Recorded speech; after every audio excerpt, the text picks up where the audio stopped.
இந்து என்றால் திருடன் உங்க அப்பா சொன்னாரு, அது மத வெறுப்பு அரசியல் இல்லையா? கனிமொழிக்கு தான் கேட்கிறேன், சீன மங்கைக்கு தான் கேட்கிறேன். இந்து என்றால் திருடன் சொன்னது யாரு? உங்க அப்பா தானே. சாவத்தை சம்பாதிக்காதீங்க, சாவத்தை இது பண்ணாதீங்க, மத்தவன் வைத்து பொழப்பாடிக்காதீங்க. உங்ககிட்ட இல்லாத பணமா லட்சக்கணக்கான கோடியை உலகம் பூரா முதலீடு பண்ணிட்டு ஒரு துறையை போய் இப்படி கெடுக்கிறீங்களே. கர்நாடகாவில் இருக்கிற சீஃப் மினிஸ்டர் காரி துப்புனாயோ, உன் முதலமைச்சரே என்கிட்ட தண்ணி கேட்கல, நீ என்ன பத்திரிகை நிருபர் வந்து தமிழ்நாட்டுக்கு தண்ணீர் கொடுக்கணும்னு சொன்னா ராஜினாமா பண்ணிட்டு போவானா? மானமுள்ள முதலமைச்சரா இருந்தா இதெல்லாம் அந்த பதவியில இருக்கலாமா? ஜனநாயக முறையில் நடந்த தேர்தலா? மக்கள் அவங்க ஓட்டு போட்டவங்களுக்கு ஓட்டு போட்டாங்க, 4000 கொடுத்து ஓட்டு வாங்கினா அது மக்களுடைய உண்மையான தீர்ப்பாகுமா? இவ்வளவு கேவலமா தேர்தல் நடத்துறது உங்களோட யாரும் இருக்க முடியும்?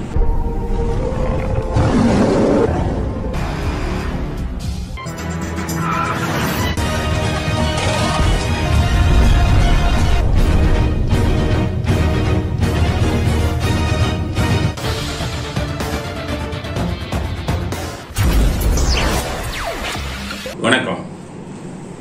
இன்னைக்கு அரசியல் ஆடுகளத்தில் முக்கியமான அரசியல் செய்திகள், அதை பற்றிய ஒரு அலசல் என்னன்னு பார்க்கலாம். முதல் செய்தி, பிரதமருடைய பேச்சு கொஞ்சம் சர்ச்சையாயிருக்கு. இஸ்லாமியர்களை பற்றி பிரதமர் ஒரு கருத்து தெரிவித்திருக்கிறார். அந்த கருத்துக்கு பெரிய அளவுல எதிர்ப்பு வந்திருக்கு. நம்மை பொறுத்தவரை என்ன விஷயம்னு கேட்டீங்கன்னா, இந்தியா ஒரு மதசார்பற்ற நாடுன்னு அரசியல் சட்டத்திலேயே சொல்லியாச்சு. அப்படி இருக்கும்போது எல்லா மதத்தினரையும் நம்ம இதாத்தான் பாவிக்கணும். ஒரு மதத்தினரை தாக்கி எந்த கருத்துக்கள் யார் சொன்னாலும் அதுல நமக்கு உடன்பாடு கிடையாது. மோடி சொன்ன விஷயத்துல இன்னும் பல விஷயம் வெளியில வரல. அவர் காங்கிரஸ் தலைவர் மல்லிகார்ஜுன கார்கேயை கூப்பிடுறாரு. நான் சொன்னதோட விளக்கம் என்னன்னு சொல்றேன். எதுவாக இருக்கட்டும், அது ஒரு சர்ச்சைக்குரிய பேச்சாக வந்துவிட்டது. இஸ்லாமியர்களாக இருந்தாலும் கிறிஸ்தவர்களாக இருந்தாலும் அவர்கள் வேறு ஒரு அரசியல் அணுகுமுறையில் இருந்தாலும் அவர்களும் இந்த நாட்டை சேர்ந்தவர்கள். அதனால மத வித்தியாசம் வேணாம் அப்படிங்கிறது தான் நம்முடைய கருத்து. ஆனா இதுக்கு ரொம்ப கத்துறது யாருன்னு கேட்டீங்கன்னா, அந்த சீன பெண்மணி கனிமொழி. அவங்க என்ன சொல்றாங்கன்னா, அது எப்படி ஒரு மதத்தை நீங்க வெறுத்து பேசுவீங்க, அதெல்லாம் சரியா? கனிமொழி பாலிடிக்ஸ் மாறி போச்சு. கனிமொழி அமித்ஷாவுக்கு வலதுகரமா இருக்காங்க. அமித்ஷா இங்கிருந்து கூப்பிட்டு கனிமொழிக்கு எதிராக பிஜேபி நிறுத்தாதங்கிறார், டம்மியால கொடுங்கிறார். ஆக அமித்ஷாவோட அவருக்கு நெருக்கமான உறவு. ஆனா மோடி மட்டும் பகையாம், மோடியை தட்டுறாங்க. இதே கனிமொழி அமித்ஷாவை திட்ட சொல்லுங்க, மோடியை மட்டும் மோடி சரியில்லை, மோடி பேசுறது தப்பு, வெறுப்பு அரசியல், ஒரு மதத்தை பத்தி தப்பா பேசக்கூடாது அப்படிங்கிறாங்க கனிமொழி. சீன பெண்மணி இந்த அம்மா நாட்டை பத்தியே தப்பா பேசுனாங்க. சீனா என்ன நமக்கு எதிரியான்னு சொல்லி, நாட்டுப்பற்றே இல்லாத கனிமொழி மதத்தை பத்தி பேசக்கூடாதுன்னு மற்றவங்களுக்கு புத்திமதி சொல்றாங்க. புத்திமதி சொல்றதுக்கு முதல்ல உங்களுக்கு அடிப்படை தகுதி இருக்கா? சரி, வரும், மதத்தை பத்தி பேசக்கூடாது, கரெக்ட். நீங்க சொல்லு, உங்க அப்பா என்ன பண்ணாரு? தமிழ்நாட்டில் மதத்துக்கு எதிராக நடந்துகிட்டது இல்லை யாரு? உங்க தாத்தா ஈவேரால இருந்து வருவான். உங்க தாத்தா என்ன பண்ணாரு? இந்து மத கடவுள்களை எல்லாம் செருப்பால் அடிச்சாரா இல்லையா? அது ஒரு மத விருப்பை உருவாக்கக்கூடிய ஒரு விஷயம் தானே. அன்னைக்கு எல்லாம் ஈவேர பெரியார்னு தலையில வச்சு தூக்கிக்கிட்டு ஆடுறீங்களே, அந்த ஈவேரா செஞ்ச வேலை என்ன? அன்றைய மத விருப்பு உணர்வு எப்ப ஆரம்பிச்சது? உங்க ஈவேரா சுதந்திர டைம்ல இருந்தே ஆரம்பிச்சது. கடவுளை செருப்பால் அடிக்கிறது, ராமரை தீய வச்சு கொளுத்துறது, இவ்வளவும் பண்ணி மத விருப்ப அரசியலை தமிழ்நாட்டில் உருவாக்குனது யாரு? உங்க ஈவேரா தானே. அடுத்து உங்க அப்பா, அவர் என்ன அவருக்கு சளைத்தவரான்னு நிரூபிச்சாருங்க. இந்து என்றால் திருடன் உங்க அப்பா சொன்னாரு, அது மத விருப்ப அரசியல் இல்லையா? கனிமொழிக்கு தான் கேட்கிறேன், சீன மங்கைக்கு தான் கேட்கிறேன். இந்து என்றால் திருடன் சொன்னது யாரு? உங்க அப்பா தானே. இந்து சம்பந்தப்பட்ட கடவுள்கள் எல்லாம் கிண்டல் பண்ணது யாரு? உங்க அப்பா தானே. அங்க இவர்களை கிண்டல் அடிச்சதும் மட்டும் இல்லாம இன்னும் உங்க அப்பா செஞ்சதெல்லாம் வரிசையா அடிக்கிட்டே போலாம்ல. எவ்வளவு கடவுள் பெயர்களை சொல்லி துவம்சம் செய்தார். ராமர் என்ஜினியரா அப்படின்னு கேட்டார். அப்ப இதை விட அதெல்லாம் மத எதிர்ப்பு இல்லையா? ராவணலீலான்னு சொல்லி ராமர் படத்தை தீ வச்சு கொளுத்தினாங்களே, அது மத எதிர்ப்பு இல்லையா? அன்னைக்கு ராமரை நீங்க கொச்சப்படுத்தி பேசலாமா? அதுவும் மத எதிர்ப்பு தானே. அடுத்தது இவர் சொல்றாரு, நம்ம RS பாரதி ஒரு பிரதமருக்கே தகுதி இல்லாத உங்க ஆளுங்கள்லாம் பிராமணர்கள் போயிட்டு இருந்தாங்க, காவேரியில குளிக்க போனா அவங்கள வழிமறைச்சு குடுமையை விட்டுன கொள்ளக்கார கூட்டமாச்சே நீங்க எல்லாம். அப்ப மத விருப்பு எங்க போச்சு? அது மட்டுமா, பிராமணர்கள் பூநூல் அழைப்பேன்னு இன்னைக்கு ஒரு சொல்லிக்கிட்டு இருக்கீங்களே. உங்க கட்சி கூட்டணி கட்சி ஆளுங்க விடுதலை சிறுத்தைகள் கட்சியோட பொதுச் செயலாளர் சொல்லிக்கிட்டு இருக்காங்க வன்னியரசு. அதை பத்தி ஏதாச்சும் கண்டனம் தெரிவிச்சீங்களா? அப்ப இந்து மதத்துக்கு எதிராக பேசினா மட்டும் அது வந்து இது கிடையாது, மத விருப்ப அரசியல் கிடையாது. மற்ற மதங்களுக்கு எதிராக பேசினாலும் மத விருப்ப அரசியல்னா உங்களுடைய கொள்கை என்ன? அதைத்தான் சொல்றேன். அதனால சொல்றேன், கனிமொழிக்கு இந்த RS பாரதி அது நாட்டு வைக்கல அந்த அளவுக்கு தான் பேசுறாரு. சீனமங்கை கனிமொழிக்கு சொல்றேன், முதல்ல மத விருப்ப அரசியல் அப்படிங்கிறது முன்னாடி தேச விருப்ப அரசியலை நடத்தி கொண்டிருப்பவர் நீங்க முதல்ல தேசத்தை நேசிக்க கற்றுக்கொள்ளுங்கள், மற்றவர்கள் மதத்தை நேசிப்பார்கள். இந்த விஷயத்த உங்க அப்பாட்டையே சொல்லியிருக்கேன்ப்பா, இந்து என்றால் திருடன்னு ஏன்பா சொல்ற? மத விருப்ப அரசியல் நம்ம நாட்டில் இருக்கக்கூடாதுன்னு உங்க அப்பாவுக்கு புத்திமதி சொல்லியிருக்கணும், உங்க ஈவேராவுக்கு புத்திமதி சொல்லியிருக்கணும். தமிழ்நாட்டையே மத விருப்ப அரசியலை நடத்தி குட்டிச்சவராக்கணும் கும்பல் உங்க கும்பல். அதனால பிரதமர் பேசியதிலே எங்களுக்கு மாற்று கருத்து இருந்தாலும் எந்த மதத்தினரையும் வேறுபடுத்தி பேசக்கூடாது என்பது எங்கள் கருத்தாக இருந்தாலும் அந்த கருத்தை சொல்றதுக்கு கனிமொழிக்கோ உங்க கட்சியை சேர்ந்த திமுக கட்சியை சேர்ந்த யாருக்குமே அருகதை இல்லையா? ஸ்டாலின் பேசுற ஒரு முதலமைச்சரா இருந்துகிட்டு ஒரு திருமண விழாவில் போய் ஐயருங்க எப்படி வேதம் ஓதுவாங்கன்னு சொல்லி கிண்டல் பண்ணி பேசல. அது மட்டும் அந்த மதத்தை விருப்பது இல்லையா? உங்க உதயநிதி இந்த சனாதனத்தை பத்தி எவ்வளவு கேவலமா பேசி இன்னைக்கு 2000 வழக்குகள் அவர் மேல பதிவாயிருக்க. அது ஒரு மத அரசியலுக்கு எதிரான விஷயம் இல்லையா? மதத்துக்கு எதிரான விஷயம் இல்லையா? செஞ்ச தவறு பூரா நீங்க மோடி ஒண்ணு பேசணும்னு எள்ளி துள்ளி குதிக்கிறீங்களே. அதனால வழிகாட்டிகளே நீங்கள் தான் அப்படிங்கிற கருத்தை முதல் கருத்தா பதிவு செய்யணும். அதுக்கடுத்து திமுக காரங்கள்லாம் போய் வேட்பாளர்கள்லாம் இவரை பார்த்தாங்க ஸ்டாலினை. அப்பவே நான் சொன்னேன், எலெக்ஷன் ரிசல்ட் வெற்றி பெற்ற உடனே தான் மாலை போட போவாங்க. இவங்களுக்கு இப்பவே தெரிஞ்சு போச்சு, கள்ள ஓட்டு போட்டது பணம் கொடுத்ததெல்லாம் நமக்கு தெரிஞ்சு போச்சு. இப்ப பூத் வைஸ் பார்த்துட்டாங்க, ஒவ்வொரு பூத்லையும் எவ்வளவு வாக்குகள் விழுந்திருக்குன்னு அதை வச்சு ஒரு கணக்கு போட்டுருக்காங்க. அதுல இப்ப 10 காங்கிரஸ் வேட்பாளர்களுக்கும் நம்பிக்கை வந்துருச்சு ஜெயிச்சிருவோன்னு. 10 பேர் இன்னைக்கு போய் பார்த்துருக்காங்க. யார? ஸ்டாலின் நன்றி தெரிவிச்சிருக்காங்க. எங்களுக்காக கோடிக்கணக்கான பணம் கொடுத்ததுக்கு மிக்க நன்றி அவங்க சொல்லியிருக்காங்க. அங்கே உள்ள போய் எங்களுக்காக ஆயிரக்கணக்கான லட்சக்கணக்கான கள்ள ஓட்டுக்களை போட்டதற்கு மிக்க நன்றி, எங்களுக்காக வன்முறையை தூண்டிவிட்டு எதிர்கட்சிகளுக்கு பலமுழக்க செய்ததற்கு மிக்க நன்றி. பணம் எப்படி கொடுத்துருக்காங்கன்னா, ஒரு பூத்துக்கு ஸ்டாலின் கொடுத்துருக்க எல்லா செலவும் அவர் தான் பண்ணியிருக்காரு. ஒரு பூத்துக்கு 1 லட்சம் ரூபாய் கொடுத்துருக்காரு. எலெக்ஷன் அன்னைக்கு 10,000 ரூபாய் கொடுத்திருக்காரு எல்லாருக்கும். ஒரு தொகுதி சட்டமன்ற தொகுதியில 200 பூத்து, ஒரு பார்லிமெண்ட் தொகுதியில 1200 பூத்து.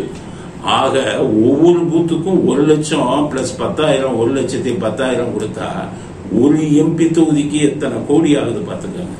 இத்தனை கோடியும் 39 தொகுதிக்கும் பாண்டிச்சேரியில் ஒரு தொகுதிக்கும் செலவு பண்ணியிருக்காரு. அதாவது எந்த பேதமும் பார்க்கல, கூட்டணி கட்சிகள் எல்லாம் பார்க்கல, அந்த மாதிரி பண்ணியிருக்காரு. அப்ப நன்றி சொல்லாம என்ன பண்ணுவான் காங்கிரஸ்காரன்?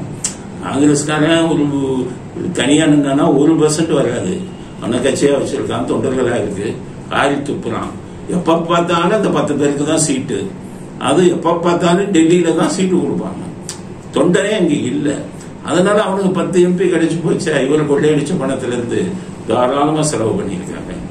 அதனால அந்த நம்பிக்கையில் 10 பேரும் காங்கிரஸ் வேட்பாளர்கள் போய் பார்த்திருக்காங்க. நாட்டின் தலைவிதி, நம்ம நாட்டோட தலைவிதி, இப்படிப்பட்ட ஆளுங்கள்லாம் MP அவர்கள் இருக்கு. கடவுள் தான் நம்ம காப்பாற்றணும் அப்படிங்கிற கருத்தையும் பதிவு செய்வது. அடுத்தது முக்கியமானது, கர்நாடகா முதலமைச்சர் அவர் இன்னைக்கு ஒரு பேட்டி கொடுத்திருக்காரு. கர்நாடகாவோட கன்னடத்துல தான் பேசுறாரு. இந்த வீடியோவை பாருங்க. ಯಾರಾದರೂ ನೀರು ಬಿಡ್ತೀವ, ನೀರಿದ್ರಲ್ಲೂ ನೀರು ಕೊಡೋದು ಅವೆಲ್ಲ ಸುಳ್ಳು. ಒಂದು ತೊಟ್ಟು ನೀರು ಕೊಡಲ್ಲ ತಮಿಳುನಾಡಿಗೆ. ನಮಗೆ ಕುಡಿಯೋ ನೀರಿಗೆ ನಾವು ಇಟ್ಕೊಳ್ಳದೇನೆ ಯಾರಿಗೂ ನೀರು ಕೊಡಲ್ಲ, ಮತ್ತೆ ಕೊಡಬೇಕು. ಅವ್ರು ಕೇಳೂ ಇಲ್ಲ. ಸುಮ್ಮನೆ ಯಾಕೆ ಕೊಡ್ತೀವಿ ನೀರನ್ನ? ಕನ್ನಡದಲ್ಲಿ பேசுறேன். பத்திரிகைக்காரங்க அவர்கிட்ட என்ன கேட்கிறாங்கன்னா, தமிழ்நாட்டுக்கு காவேரி தண்ணீரை கொடுக்கறது எப்படின்னு கேட்கிறாங்க. அதுக்கு அவர் என்ன சொல்றாரு, ஒரு சொட்டு தண்ணி கொடுக்க முடியாது. கன்னடத்தில் சொல்றாரு, தமிழ்நாட்டுக்கு ஒரு சொட்டு தண்ணி கொடுக்க முடியாது. எங்களுக்கு பெங்களூருக்கே எங்களுக்கு தண்ணி இல்லை. என்னமோ காவேரி இவங்க அப்பம் வீட்டு சொத்து மாதிரி. காவேரி என்பது ஒரு இயற்கை நதி. நதி எங்கிருந்து ஆரம்பிக்குதோ அது அதனுடைய போக்கு எங்க முடியுதோ அதுவரை இயற்கையாக ஓட வேண்டும். நதிகளின் கோட்பாடே அதுதானே.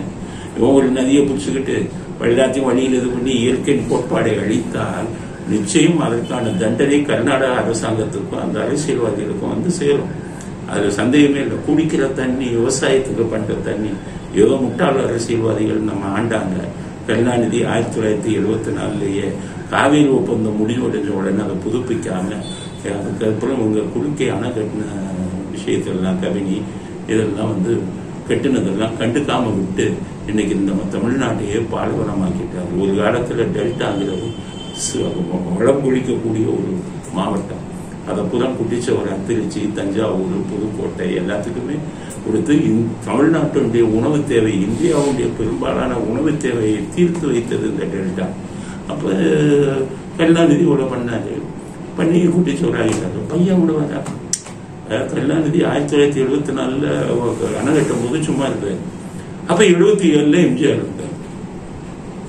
எம்ஜிஆர் வந்தோன்னா அதிகாரிகள் சொல்றாங்க, ஐயோ 6 லட்சம் ஏக்கர்ல பயிர் கருகுது அப்படின்னா. அப்ப என்ன சொன்ன, காவேரி என்னாச்சு? காவேரி தான் கருணாநிதி விட்டு கொடுத்துட்டாரு. குறுக்க அணை கட்டிட்டாங்க. காவேரியில் வரக்கூடிய தண்ணி பூரா அவங்க வழிமறைச்சு அவங்க எல்லாத்துக்கும் உபயோகிச்சுக்கிறாங்க. நமக்கு தண்ணி இல்லை. அப்படிங்கும் போது தான் என்ன பண்றது, இவன் செய்த முட்டாள்தனத்துக்கு என்ன பண்றதுன்னு அவர் உட்கார்ந்தார். கரெக்டா போய் ஒவ்வொரு முதலமைச்சர்களையும் நான் ஏற்கனவே பல பேட்டியில சொல்லியிருக்கேன், தான் கையில போட்டாரு. ராமகிருஷ்ணகிட்டே முதலமைச்சராக இருக்கும்போது எனக்கு நல்லா தெரியும், எம்ஜிஆர் காவேரி நீரை வாங்குறதுக்காக இங்கிருந்து பெங்களூர் போய் ராமகிருஷ்ணகிட்ட வீட்டில் சாப்பிட்டுட்டு 6 TMC தண்ணி உடனே திறந்து விட்டாங்க. தேவராஜ அரசன் ஒரு மிகப்பெரிய அரசியல்வாதி இருந்தார் கர்நாடகாவில். இந்திரா காந்தி ஆட்சி இருக்கும்போது தேவராஜ அரசனா இந்திரா காந்தி அவ்வளவு மரியாதை கொடுப்பாங்க. அந்த தேவராஜ அரசன் சென்னைக்கு கூட்டிட்டு அவருக்கு விருந்து வச்சு தன் வீட்டில் சாப்பாடு போட்டு அதில் 6 TMC வாங்கினார். அதே மாதிரிதான் குண்டுராவ் எம்ஜிஆர் ரசிகர். இவர் தன்னுடைய செல்வாக்கை பயன்படுத்தி அவர்கிட்ட 6 TMC வாங்கினார். ஒண்ணு இவங்க குட்டிச்சவரை ஆக்குனாங்க காவேரிங்க. பையங்க இந்த மாதிரி ஏதாச்சும் ஒரு இதுல ஒரு நல்லுறவை வச்சுக்கிட்டு ஏதோ தண்ணியை வாங்கணும். அந்த தண்ணியை பத்தி கேட்கிறாங்க. அவர் சொல்லும் போது என்ன சொல்றாரு, அவர் அதிர்ச்சியான செய்தி. இவங்ககிட்ட நிறுவனர்கிட்ட, நீங்க ஏன் கேட்குறீங்க காவேரி தண்ணியை தமிழ்நாட்டுக்கு? அவர் முதலமைச்சரே எங்கிட்ட கேட்கலையேங்கிறார். எவ்வளவு பெரிய விஷயம். அப்ப ஸ்டாலின் தமிழ்நாட்டுக்கு காவேரி தண்ணி கொடுங்கன்னு கேட்கவே இல்லைங்கிறார். ஒரு முதலமைச்சர், எப்படிப்பட்ட முதலமைச்சர் நமக்கு கிடைச்சிருக்காரு பாருங்க.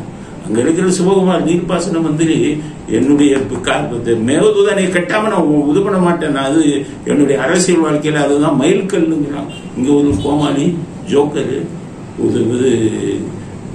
துச்சாதனை உட்காந்து அதெல்லாம் பாத்துக்கலாம்.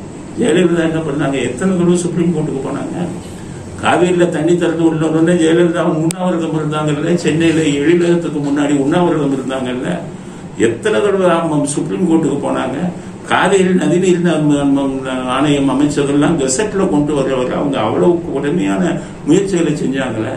இந்த கூட்டம் 30,000 கோடியை கொள்ளைச்சிட்டு எது பாலைவனமா போனா எனக்கு என்னன்னு உட்காந்துக்கிட்டு இந்த டெவலப்மெண்ட் ஸ்டாலின்னு சுத்திக்கிட்டு ஒரு எதிர்க்க ஒரு முன்னோரு காவேரி எதிர்க்க கர்நாடகாவில் இருக்கிற சீஃப் மினிஸ்டர் காரி துப்புனாயோ, உன் முதலமைச்சரே என்கிட்ட தண்ணி கேட்கல, நீ என்ன பத்திரிகை நிருபர் தமிழ்நாட்டுக்கு தண்ணீர் கொடுக்கணும்னு சொன்னா ராஜினாமா பண்ணிட்டு போவேன்னா மானமுள்ள முதலமைச்சரா இருந்தா இதெல்லாம் அந்த பதவியில இருக்கலாமா? இதுல பெரிய வேடிக்கை என்னன்னா, டெல்டால இருக்கிறவங்க பூரா டிஎம்கே ஓட்டு போட்டிருக்கான். அதுதான் மிக வேதனை தரக்கூடிய விஷயம்.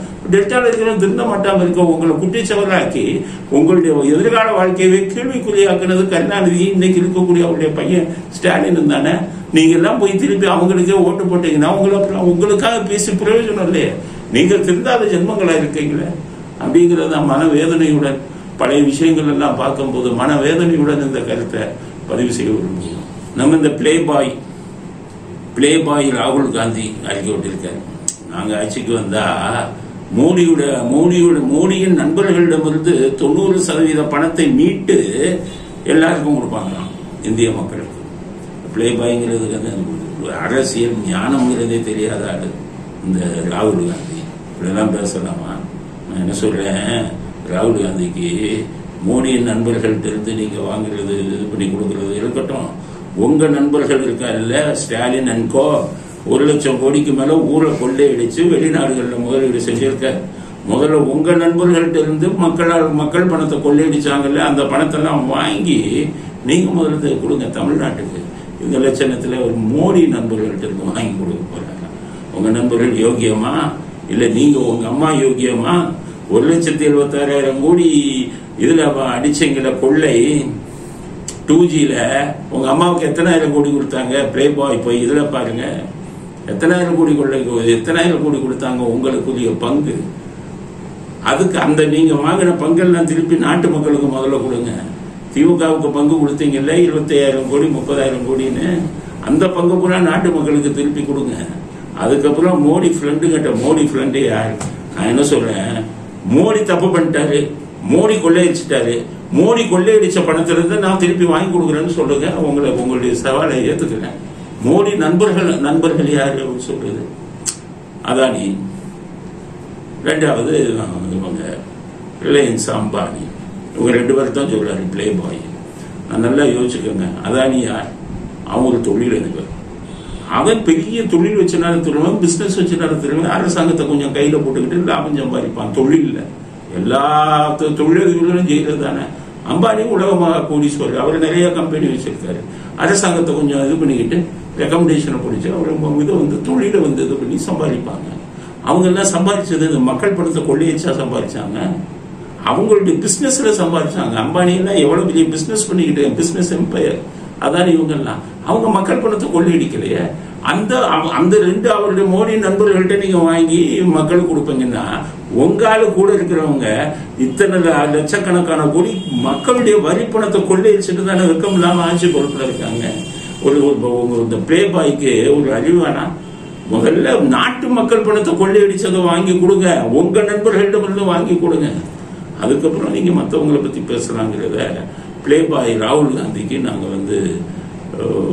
பதிலா சொல்ல விரும்புகிறோம். அடுத்தது பிளே பாய் ராகுல் காந்தி இன்னொரு விஷயத்தையும் சொல்லியிருக்காரு. இவங்க பெரிய ராஜ பரம்பரையா, ராஜ பரம்பரை. நேதாஜியை கொண்டவங்களே இந்த ராஜ பரம்பரை தானே, அதுக்கெல்லாம் தனி தண்டனை இருக்குல்ல, அவரை காட்டி கொடுத்து கொண்டாங்கல்ல. அதுக்கப்புறம் எத்தனை மரணங்கள் உங்க குடும்பத்தில் வந்தது? அந்த நம்பிக்கை துரோகத்துக்கு ஆண்டவன் கொடுத்த இதுதானே. எப்படிப்பட்ட மரணங்கள், கொடூரமான மரணங்கள் உங்களுக்கு ஏற்பட்டது, உங்க குடும்பத்தில் ஏற்பட்டது. காரணம் நேதாஜிக்கு நீங்கள் காட்டி கொடுத்து அவர் தூக்குல போட வச்சீங்க, அதுக்கான துரோகம் தான். அப்படி இருக்கும்போது உங்க குடும்பத்தை நீங்க பெரிய ராஜ குடும்பம், நாட்டுக்காக வச்ச குடும்பம். நேற்று சொன்னார் இவங்க சோனியா காந்தி தன் தாலியை பறி கொடுத்தாங்க, அதுக்கு பதில் சொல்லிட்டோம். இன்னைக்கு என்ன சொல்றாரு, இந்திரா காந்தி 1962 இந்தியா சீனாவுக்கு நடந்த போறப்போ தன்னுடைய நகைகள் எல்லாம் கலட்டி கொடுத்தாங்களாம். நாட்டுக்காக அவ்வளவு தியாகம் பண்ணாங்களாம். சரி, நாட்டுக்காக தியாகம் பண்ணீங்க, ரைட்டு. உங்க காங்கிரஸ் செஞ்ச மற்ற விஷயங்களையும் சொல்லுங்க. போஃபாஸ் பீரங்கி ஊழல்ல உங்க அப்பா ராஜீவ் காந்தி அவர் 1984 இருந்து 89 வரை ஆட்சியில் இருக்கும்போது மிகப்பெரிய ஊழல் நடந்து அது கண்டுபிடிக்கப்பட்டதா இல்லையா? நாட்டுக்கு நடைய கழட்டி கொடுத்த உங்க பாட்டி, உங்க அப்பா இருக்கிற பீரங்கியில போய் நாட்டின் பாதுகாப்பு விஷயத்துல ஊழல் பண்ணாரா இல்லையா? விக்கிலீக்ல இதுல சுவிஸ் பேங்க்ல உங்க ராஜீவ் காந்திங்கிற பேருக்கு ஆயிரக்கணக்கான ரூபாய் பணம் முதல் போட்டு இருக்கீங்கிற செய்தி வந்ததா இல்லையா? அப்ப நீங்க எல்லாம் லஞ்சத்தை பத்தி பேசலாமா? ஊழலை பத்தி பேசலாமா? உங்க குடும்பம் எப்படிப்பட்ட குடும்பம்? அதுதான் சொன்னதுல இவரோட பங்கு போட்ட குடும்பம் நீங்க. திமுக ஊழலோட பங்கு போட்டவங்க நீங்க. திமுக 2004 ஆட்சி அமைக்கணும்னு வராங்க, காங்கிரஸ் ஆட்சி அமைக்கணும்னு வராங்க. அப்ப கருணாநிதியை நீங்க சேர்க்கலாமா?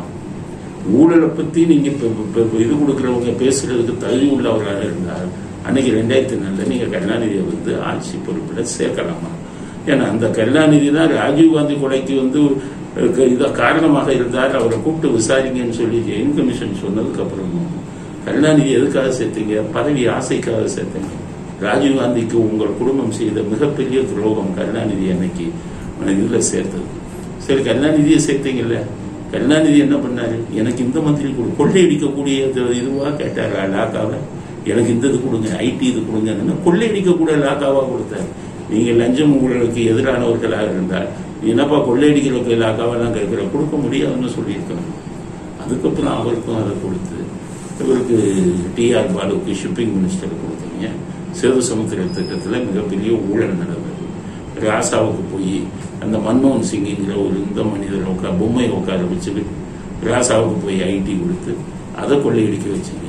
இப்படி நாட்டுக்கு நீங்க செஞ்சவும் காங்கிரசும் சோனியாவும் செய்த துரோகங்களை பட்டியலிட்டுட்டே போகலாம். அப்படி இருக்கும்போது நீங்க எங்க பாட்டி வந்துகிட்ட நகையை கழட்டி கொடுத்தீங்கன்னா, நீங்க கழட்டி கொடுத்த நகை ஒரு சில லட்சங்கள் போயிடும். ஆனா நீங்க கொள்ளையடிச்சது பல ஆயிரக்கணக்கான கோடி அந்த நாட்டு மக்களுடைய வரிப்பணத்தை கொள்ளையடிச்சிருக்கீங்க அப்படிங்கிறது தான் முடிகிறது. அதனால ஊழலை பற்றியும் லஞ்சத்தை பற்றியும் பேசுவதற்கு பிளே பாய் ராகுல் காந்திக்கோ காங்கிரசுக்கோ தகுதி இல்லை அப்படிங்கிற கருத்தையும் பதிவு செய்வது. அடுத்தது மீண்டும் உதயநிதி கைவரிசையை காமிச்சுட்டாரு எங்க திரைப்படத்துறையில. அவரோட ஆரம்பத்திலிருந்து கைவரிசை காமிச்சுக்கிட்டு தான் இருக்காரு. எல்லாமே ஒரு ராஜாக்கள் காலம் மாதிரி இவங்க குடும்பம் வைக்கிறது தான் சட்டம்னு எல்லாத்தையும் அடிமைகளை வச்சுக்கிட்டு இருந்தார். இதுக்கு முன்னாடி அவங்க பண்ண அட்டூழியம், அநியாயம், அக்கிரமம் எதுவும் திரைப்படத்துறையில பண்ணது தெரியல. எல்லாம் முணங்கிக்கிட்டு இருந்தாங்க, வாய் திறக்கல. ஒரே ஒரு விஷயத்துக்கு தமிழ்நாடு திரைப்படத்துறையை நம்ம பாராட்டலாம். கருணாநிதி நூற்றாண்டு விழாவுக்கு பாய்காட் பண்ணா பாருங்க, ஹேட்ஸ் ஆஃப். உங்க எல்லாத்துக்கும் பாருங்க. யாருமே வெளியே வரல, 800 பேரோ 900 பேரோ வந்தாங்க. ஆனா உங்க பொழப்ப கெடுக்கும் போது அமைதியா இருக்கீங்க. இன்னைக்கு விஷால் மறுபடியும் ஒரு வீடியோல பேசியிருக்காரு வாய்ஸ்ல, அதை கேளுங்க. பொதுவான ஒரு ஆதாரம் இல்லாம நீங்க ஒரு வெறும் ஒரு கடிதம் வச்சுக்கிட்டு நீங்க எல்லா உரிமையாளர்களுக்கு நீங்க இந்த படத்தை போடக்கூடாதுன்னு சொல்லி இப்போ வரைக்கும் என்ன சுத்தல்ல விட்டுறீங்க. விஷாலோட படம் ரிலீஸ் ஆகுது. படத்துக்கு பேரே ரத்தனம். அந்த தஞ்சாவூர், திருச்சி இதெல்லாம் படத்தை ரிலீஸ் பண்ண விட மாட்டேங்கிறாரு உதயநிதி. அதுதான் சொல்றாரு. நான் உதயநிதிட்ட கேட்கிறேன், நீங்களாச்சும் நாட்டை கொள்ளையடிக்கிறீங்க, 30,000 கோடி சிம்பிளா சம்பாதிச்சிடுறீங்க, 2 வருஷத்துல 30,000 கோடி. அவன்லாம் ரத்தத்தை சிந்தி சினிமாக்காரன் பண்ணிட்டு இருக்கான். எத்தனை தயாரிப்பாளர்கள் வீடெல்லாம் வித்துட்டு போறான். தயாரிப்பாளர்கள் அவ்வளவு நஷ்டப்படலாம். தியேட்டருக்கு ஆளே வர்றதில்லை. தியேட்டரையும் இப்படி கையில வச்சுட்டு இந்த படத்தை நல்லா ஓடுற படத்தை ரிலீஸ் ஆனாதான் தியேட்டருக்காரன் முளைக்க முடியும். அவங்களையும் கையில போட்டு இந்த மாதிரி ஒரு ஆதிக்கம் செலுத்திக்கிட்டு இருக்கீங்க. அதனால இது இன்னும் எத்தனை நாளைக்கு செலுத்த போறீங்க? எத்தனை பேர் வயிற்றுல அடிக்க போறீங்க? சினிமால ஆயிரக்கணக்கான தொழிலாளர்கள் நம்பி இருக்கான். சினிமா நல்ல ஆட்சியில் இருக்கிறவன் மனசாட்சியோட இருக்கணும். சினிமா துறை நல்லா இருக்கணும்னு நினைக்கணும். ஏன்னா அதை நம்பி ஆயிரக்கணக்கான தொழிலாளர்களுக்கு அவன் வேலை கொடுக்குறான். அவெல்லாம் நாளைக்கு வேலை இல்லாம வந்துட்டா அரசாங்கம் தான் அவங்களுக்கு நிவாரணம் கொடுக்கணும். அது இல்லாம பல பேருக்கு வேலை கொடுக்கக்கூடிய ஒரு துறையை அரசாங்கம் தான் ஊக்குவிக்கணும். அதை விட்டுட்டு நீங்க கொள்ளையடிக்கிறதுக்கு தந்த துறையவே இது பண்ணி ஆக்கிரமிச்சு அநியாயமா அது இல்லாம போற அளவுக்கு பண்றவங்க மனசாட்சி உள்ள ஆட்சியாளர்கள் யாருமே செய்ய மாட்டாங்க. அது இந்த பாலிடாலு பையன் இந்த வேலை பண்ணிக்கிட்டு இருக்காங்க. அதனால இந்த பாலிடாலுக்கு சொல்றேன், பாவத்தை சம்பாதிக்காதீங்க, சாபத்தை இது பண்ணாதீங்க, மத்தவன் வைத்து பொழப்ப அடிக்காதீங்க. உங்ககிட்ட இல்லாத பணமா லட்சக்கணக்கான கோடியை உலகம் பூரா முதலீடு பண்ணிட்டு ஒரு துறையை போய் இப்படி கெடுக்கிறீங்களே. அந்த படத்தை இது பண்றவங்க தியேட்டருக்கே ஆள் வரலன்னு அழுதுகிட்டு இருக்காங்க. இதையும் இந்த மாதிரி தியேட்டர்களை ஆக்கிரமிச்சு நீங்க அவர் ஹரி, அந்த படத்தை டைரக்டர் ஹரி ஒரு பாண்டிச்சேரியில போய் ஒவ்வொரு கடையா போய் படம் பாருங்க, ரத்தனம் படம் பாருங்கன்னு கெஞ்சுற ஒரு டைரக்டர். அப்ப சினிமா துறை நிலைமை என்ன? அதை யோசிங்க. அவங்களுக்கு இருக்கிறதையும் இல்லாம பண்ணிட்டீங்கன்னா அதை நம்பி எத்தனை பேர் இருக்காங்க. இந்த மாதிரி மோசமான விஷயத்த ஆட்சியாளர்கள் பண்ணாதீங்க. பாவம் மேல பாவம் பண்ணாதீங்க. இந்த பாலிடால் பையனுக்கு சொல்றேன், இல்லைன்னா உங்களுடைய முடிவு மிக மோசமாக இருக்கும். இறைவனுடைய தண்டனை மிக மோசமாக இருக்கும். மற்றவர்கள் வயிற்றில் அடிക്കുന്നത് பண்ணாதீங்க அப்படிங்கிற கருத்தையும் பதிவு செய்யணும். அடுத்தது ஸ்ரீபெரும்புதூர்ல டிஆர் பாலு நிற்கிறார். இந்த ஸ்ரீபெரும்புதூர் தொகுதியில வசிச்ச ஒருத்தர் ஜப்பானுக்கு போயிருக்காரு. அவர் ஜப்பானை பார்த்து பிரமிச்சு போயிடுறாரு. எவ்வளவு வளர்ச்சி இருக்கு. அங்கே உள்ள அரசியல்வாதியை பார்த்து ஆச்சரியப்படுறாரு. ஏன்னா ஜப்பான்ல எல்லாம் லஞ்சம் வாங்கின ஒரு பிரைம் மினிஸ்டரை தூக்கில போட்டாங்க. அவர் அங்க போய் பார்க்கிறாரு, நாடு இப்படி இருக்க, நம்ம நாடு இவ்வளவு குட்டிச்சவரா இருக்கு, அதுவும் தமிழ்நாடு கேவலமா இருக்க, திருப்பி இந்த அரசியல்வாதிகளே வராங்கன்ட்டு டிஆர் பாலு அதே தொகுதியில் நிற்கிறார். ஒண்ணுமே செய்யல, போன தடவை நின்று இல்லை. மன வேதனையில அவருடைய யூடியூப் அங்க இருக்க ஜப்பான்ல ஜப்பான்ல இருக்கக்கூடிய தமிழர்கள் பார்க்கறதுக்காக அவர் ஒரு யூடியூப்ல பேசுறாரு. அவர் பேசுறது அந்த வீடியோவை பாருங்க. திருப்பெரும்புதூர் தொகுதி டிஆர் பாலு இது வரைக்கும் அவர் என்ன அப்படி கத்தையா கைட்டாரு அப்படின்னு சொல்லிட்டு திருப்பி திருப்பெரும்புதூர் தொகுதியிலேயே நிக்கிறாரு அப்படின்னு எனக்கு தெரியல. சோ முதல்ல திருப்பெரும்புதூர்ல அவ்வளவு பிரச்சனை இருக்குங்க. நிறைய பேருக்கு என்ன நினைப்பாங்க, திருப்பெரும்புதூர்னா ரொம்ப பிரமாணமா வளர்ந்துருக்குன்னா என்ன அதுல என்ன சொல்றாரு, டிஆர் பாலு என்னத்தை செஞ்சீங்க, ஏன் வந்து நீங்க இங்க வந்து இது பண்றீங்க, பெருசா நீங்க என்னத்தை சாதிச்சிட்டீங்க, திரும்பி வந்து நின்றுகிட்டு எந்த முகத்தோட ஓட்டு கேட்கறீங்கன்னு தாக்கி பேசுறாரு. உடனே அடுத்த நாள் அவருடைய தந்தையார் அந்த ஜப்பான்ல இருக்கக்கூடிய வாரியுடைய தகப்பனார் ஸ்ரீபெரும்புதூர்ல இருக்காங்க, அவன் வீட்டுக்கு போய் மிரட்டான், அவர் வீட்டுக்கு போய் மிரட்டிட்டான். நம்ம அந்த திமுக மிரட்டி கொலை மிரட்டல் எடுத்து அவர் பயந்துகிட்டு அவர் சொல்றாரு, இந்த மாதிரி நீ இங்க பேசிட்டப்பா என்ன போட்டு உயிரை வாங்குறாங்க, காலி பண்ணிட்டாங்கன்னா என்ன பண்றது, எப்படி இருக்கு பாருங்க நம்ம நாட்டுல அரசியல். எப்படி நீ வந்து உன் மகன் வந்து இந்த மாதிரி எப்படி போடலாம், பாலுவை பத்தி என் கட்சியை பத்தி எப்படி போடலாம், அதனால நீ எப்படி வீட்டு வரி வாங்குவ, எப்படி நீ குடிநீர் கனெக்ஷன் வாங்குவ, எப்படி நீ வந்து இப்ப பாதாள சாக்கடை கனெக்ஷன் வாங்குவ, எல்லாம் என்னாலதான் வரணும், எப்படி பண்றேன்னு பாக்குறேன் அப்படின்னு என் தலைவர் சொன்னாரு. ஜனநாயக நாடுங்கிறதுக்கே நம்ம தகுதி இல்லாத நாடாக ஆயிடுச்சு. அரசியல்வாதிகளை அழிச்சு முடிக்கும். அமெரிக்காவில் இருக்கக்கூடிய அரசியல் முறை, இங்கிலாந்தில் இருக்கக்கூடிய அரசியல் முறை, இதுதான் நம்ம நாட்டுக்கு தேவை. நம்ம நாட்டில் இந்த எம்எல்ஏக்கு ஓட்டு போடுறோம், எம்பிக்கு ஓட்டு போடுறோம், கவுன்சிலருக்கு ஓட்டு போடுறோம் பாருங்க, உங்க பூரா அக்யூஸ்டு. இவன் பூரா ஒரு 1 கோடி 2 கோடியை செலவு பண்ணிட்டு கொள்ளையடிக்கணும்னு ஒரு பிசினஸ் ஆக்கிட்டான். அதனால நம்ம நாட்டில் பிரதமரா அவருக்கு ஒரு ஓட்டு. மோடி இப்ப பிரதமர், இப்ப தேர்தல், மோடி நிக்கிறீங்களா, ராகுல் காந்தி நிக்கிறீங்களா, எத்தனை பேர் நிக்கிறீங்க, ஆட்களுக்கு ஓட்டு போடுங்க, பிரதமருக்கு ஓட்டு போடுங்க. அப்ப பிரதமர் ஜெயிச்சு வந்த உடனே இந்தியா முழுவதும் அவருக்கு எத்தனை பெர்சன்டேஜ் ஓட்டு இருக்கோ அத்தனை எம்பிக்களை அவர் நியமித்துக் கொள்ளலாம். இந்த கீழே இருக்கிறவங்க பூரா ரவுடி பெருமன்லாம் சம்பாதிக்க முடியாது. ஏன்னா செலவே அவன் பண்ண வேண்டிய அவசியம் இருக்காது. அதே மாதிரி தமிழ்நாடு இருக்கா, முதலமைச்சருக்கு தேர்தல், நில்லுங்க, ஸ்டாலின் நில்லுங்க, எடப்பாடி நில்லுங்க, அண்ணாமலை நில்லுங்க, அவ்வளவுதான். ஆட்களுக்கு ஓட்டு, ஒரே ஓட்டு தான். அப்ப ஸ்டாலினே ஜெயிச்சுட்டாருன்னு வைங்க, எவ்வளவு பெர்சன்டேஜ் ஜெயிச்சாரோ அவ்வளவு பெர்சன்டேஜ் எம்எல்ஏக்களை அவர் அப்பாயிண்ட் பண்ணிக்கணும், நியமிச்சிடணும், எலெக்ஷனே வைக்கக்கூடாது. இந்த இவனுக்கு இந்த கவுன்சிலருக்கு வீடு வீடா போய் பிச்சை எடுக்கிறான் லஞ்சம் கேட்டு. அந்த வீடுகள்ல அவங்க சொல்ற இதெல்லாம் ரொம்ப மனசுக்கு வருத்தமா. வீட்டுல கொஞ்சம் மண்ணை கொட்டினா, என்ன மண்ணை கொட்டினீங்க, 5000 கொடுங்கன்னு வந்து கேட்கிறான், வெக்கம் இல்லாம. தண்ணி வரலன்னா 5000 கொடுன்னு கேட்கிறான் கவுன்சிலர். கேட்டா நான் செலவு பண்ணிருக்கேன்ல அப்படிங்கிறான். ஆக ஜனநாயக முறை வந்து என்ன பாருங்க, ஒருத்தர் சொந்த கருத்தை வந்து ஜப்பான்ல சொல்றாரு, அப்பா வந்து அடிக்க வரான் இந்தியால நம்ம தமிழ்நாட்டில் இருக்கிறவங்க. இந்த அரசியல்வாதிகளை ஒழித்தா தான் நம்ம நாடு உருப்படும், இந்தியாவே.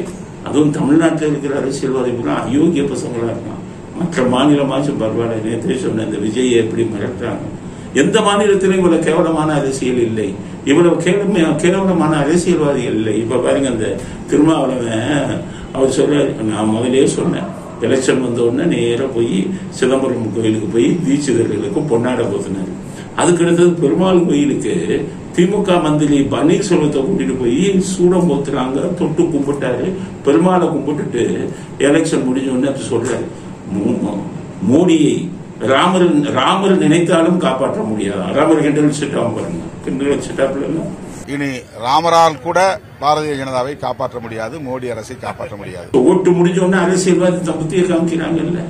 அரசு ஓட்டு முடிகிறவரை கோயில்ல போய் சாமியை கும்பிட வேண்டியது, ஓட்டு முடிஞ்ச உடனே ராமர் மண்ணாங்கட்டின்னு பேச வேண்டியது.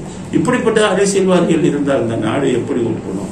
இப்ப பாருங்க, கெஜ்ரிவாலை எல்லாருமே பெருசா நினைச்சாங்க. கெஜ்ரிவால் மிகப்பெரிய அரசியல்வாதி. ஊழலை வந்து அவர் எதிர்த்துட்டு வந்தாரு. டெல்லியில 90% ஓட்டு அவருக்கு விழுந்தது. எல்லா அரசியல் கட்சிகளும் போயிடுச்சு. பஞ்சாப்ல அவருக்கு வந்து ஓட்டு போட்டாங்க. அப்ப ஊழலை எதிர்த்து குரல் கொடுத்தவங்க இன்னைக்கு செய்தி என்ன வருது, இதுல வருது, இடியில வந்து சுப்ரீம் கோர்ட்ல அவர் ஜாமீன் மனு போட்டிருக்காரு. இடியில சொல்றாங்க 100 கோடி ரூபாய் ஊழல் பண்ணிருக்காரு, ஆதாரங்கள் இருக்கு. மதுபான கொள்கையில ஒருத்தருக்கு வந்து சாதகம் செய்வதற்காக 100 கோடி ரூபாய் வாங்கியிருக்காருங்கிறாங்க. அப்ப எந்த அரசியல்வாதியை நம்புறது? அண்ணா ஹசாரே தான் ஊழலுக்கு எதிராக இயக்கத்தை ஆரம்பிச்சார். அவர் கூடவே இருந்தவர் விவரத்தோட அரசியலுக்கு வந்தார். அரசியலுக்கு வந்துட்டு இவங்களும் கொள்ளையடிச்சாங்கன்னா அப்போ ஊழல் இல்லாத ஆட்சி வேண்டும்னு சொல்லி மக்கள் எதிர்பார்க்கும் போது அந்த ஊழல் செய்ய மாட்டோங்கிற ஒரு கோரிக்கையோட வந்தவங்கன்னா இந்த மாதிரி 100 கோடி 200 கோடின்னு போயிட்டா அப்ப இந்த நாட்டை காப்பாற்றுவது யார்? அதனாலதான் அரசியல் ஜனநாயகம் இந்தியாவில் தோற்று நம்மளுடைய தேர்தல் முறையிலே மாற்றம் கொண்டு வரணும். அப்பதான் அந்த நாடு உருப்படும் அப்படிங்கிற கருத்தையும் பதிவு செய்வது. அடுத்தது திமுகவின் டாய்லெட் பேப்பர் இந்த முறை சொல்லி டாய்லெட் பேப்பருக்கு நான் ஏற்கனவே விளக்கம் கொடுத்துட்டேன். ஏன் அது டாய்லெட் பேப்பர் சொல்றோம் அப்படிங்கிறத கொடுத்துட்டோம். ஒரு வேபடிக்க மாட்டான். எல்லாம் இது சந்தாவை வாங்கி வச்சுக்கிட்டு ஒவ்வொருத்த வீட்டுக்காக வம்புக்கு வைப்பாங்க. அது அந்த இதையே பிரிக்க மாட்டாங்க. அந்த கவர் வருது முறை சொல்லி அதை கூட பிரிக்க மாட்டான் திமுக. டாய்லெட்டுக்கு யூஸ் பண்ணிக்குவான் அந்த பேப்பரை வீட்டில் பசங்க. அதுக்காகத்தான் அதுக்கு டாய்லெட் பேப்பர். அவன் என்ன சொல்றான், இந்தியாவில தேர்தல் மோசமா நடத்துவான், யோகியவான்கள் இவங்க ஒழுங்கா நடத்துறமே. இன்னமும் இந்த சண்டிகார்ல மேயர் தேர்தல் நடந்தத அது மாதிரி ஆயிரமா வருங்காலத்தில் இந்தியா அப்படின்னு இந்த டாய்லெட் பேப்பர் எழுதுறாங்க. இப்ப சூரத்துல தேர்தல் நடந்தத அண்ணா போஸ்டா எடுத்தாங்க பாஜக காரங்க சூரத்துல. அது மாதிரி தேர்தல் கேவலமா போயிருமா? தேர்தலை கேவலமா போறதை பத்தி நீங்க பேசலாமா? உலகத்து இந்தியாலேயே முத தேர்தலை கேவலப்படுத்தினதே நீங்க தான். கள்ள ஓட்டை கொண்டாந்து நாசம் பண்ணி காங்கிரஸ்காரன் பாவம் ஒன்றும் தெரியாது. கள்ள ஓட்டு எப்படி போடுறானே தெரியாது. உட்காந்துக்கிட்டு இருக்கான், ஜெயிச்சுக்கிட்டே இருக்கான். எப்படா ஜெயிச்சீங்கன்னா ஃபுல்லா கள்ள ஓட்டு இது எப்படி கள்ள ஓட்டு போட்டா என்ன ஒண்ணுமே தெரியாம போச்சு. எவ்வளவு கேவலமா அரசியல தேர்தலை நடத்துனீங்க. ஒரு முரசொலிக்கு தான் கேட்கிறேன். ஒரு RS பாரதி சொல்லிக்கிறார். அவர் தேர்தலை கேலி கூத்தாங்க. என்ன கேலி கூத்தாங்க? தேர்தலை கேலி கூத்தாக்குனவே இந்தியாவிலே வழிகாட்டினவே நீங்க தானே. இந்தந்த தேர்தலில் பூரா பேரை கட் பண்ணிட்டீங்க, ஆளுங்கட்சியா இருக்கீங்க, எல்லாம் உங்க ஆளு இருக்காங்க, அரசு ஊழியர்கள். எவன் லிஸ்ட் போடணுமோ பேரை கட் பண்ணுன்னு ஆளுங்களை கட் பண்ணி ஒரு கேவலமான தேர்தலை நடத்திருக்கீங்க. நீங்க வந்துகிட்டு தேர்தல் மோசமா இருக்குன்னு பேசலாமா? அவங்களுக்கு தான் சொல்றேன். அந்த டாய்லெட் பேப்பர் முறை சொல்லிக்க சொல்றேன். 2006 இருந்து 2011 உள்ளாட்சி தேர்தலில் உங்க ஸ்டாலின் எப்படி நடத்தினான்னு கேளுங்க. உலகத்திலேயே அது மாதிரி ஒரு கேவலமான தேர்தல் நடந்திருக்கான்னு கேளுங்க. பூத்துக்குள்ள பூந்து போட்டு பெட்டியெல்லாம் தூக்கிட்டு போனாரு உங்க ஸ்டாலின். உள்ளக்குள்ள ரவுடிகளை உள்ள அனுப்பி வாங்கி சீட்டை வாங்கி குத்துன்னு குத்தி எல்லாத்தையும் உள்ள போட்டாரு உங்க ஸ்டாலின். உலகத்திலேயே அப்படி ஒரு கேவலமான தேர்தல் நடந்ததாக சரித்திரம் இல்லை.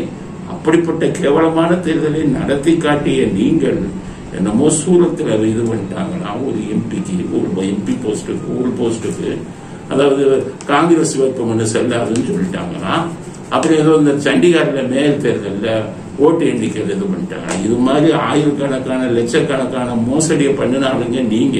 அதனால சொல்றேன், மற்றவங்க கேட்கட்டும்.